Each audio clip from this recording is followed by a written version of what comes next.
Mom, didn't you tell me that your dad would take you to the Union Hall and you and Aunt Betty could do a performance when you were little? Yes, I did. And the Union Hall, my granddaddy Halsey, Mom's dad, was a miner. And so this hall belonged to the Union. And she remembers there was I guess a family night where the men could bring their children and perform. Yeah. So Mom, tell us about that. Tell us about your performance at the Union Hall. I guess I became a celebrity that night because You still are. it was so funny when I think back on it. But Daddy took Betty and I to the Union Hall meeting with him that night, and it came my time to perform, and Daddy put me up on the stage, and I did my little poem that Mother had taught me, and she'd also taught Betty a poem. But they put me on the stage first because I was the smaller. But anyhow, I could have been maybe 3 or 4 years old, but I was big enough to know what to do and to memorize because my sister Betty, she could memorize really well, and I wanted to be as good as she was. So, but anyway, Daddy put me up on the stage, and I put my hand up by my face where everybody could see me real well, and I cupped it just like Mama said. She told me to always cup my hand like I had something in it, like I was holding a little worm in it. And she showed me how, so I did exactly what Mama told me. And so this is how the little poem went. Little worm, is your daddy dead? Mm-hmm. Mine is too. Little worm, is your mother dead? Mm-hmm. Mine is too. Little worm, is your brother and sister dead? Mm-hmm. Mine is too. Little worm, you want to go to heaven when you die?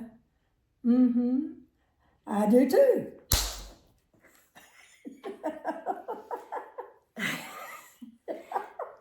Isn't that funny? The thing that gets me about that story is your mother taught it to you, and it, like you were an orphan.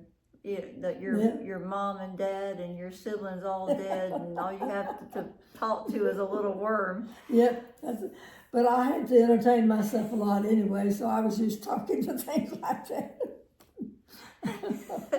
Well, there you go. There was a showstopper for the evening, I'm sure.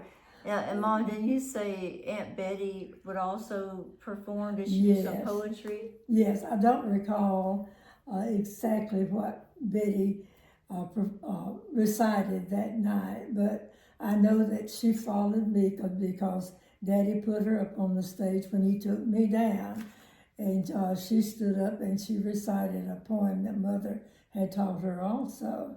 And I don't remember exactly what it was, but I'm thinking it was something like maybe Miss Muffet sat on a tuffet, eating her curds and whey, things like that, because Betty could memorize really good. She was so smart.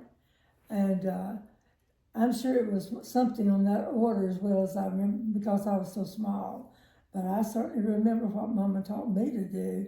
And I did my little thing, and then Betty stood up and she did her little poem, and it was so good. And both of us got a real big applause from the audience. It was a big night for me and Betty. That's awesome, Mom.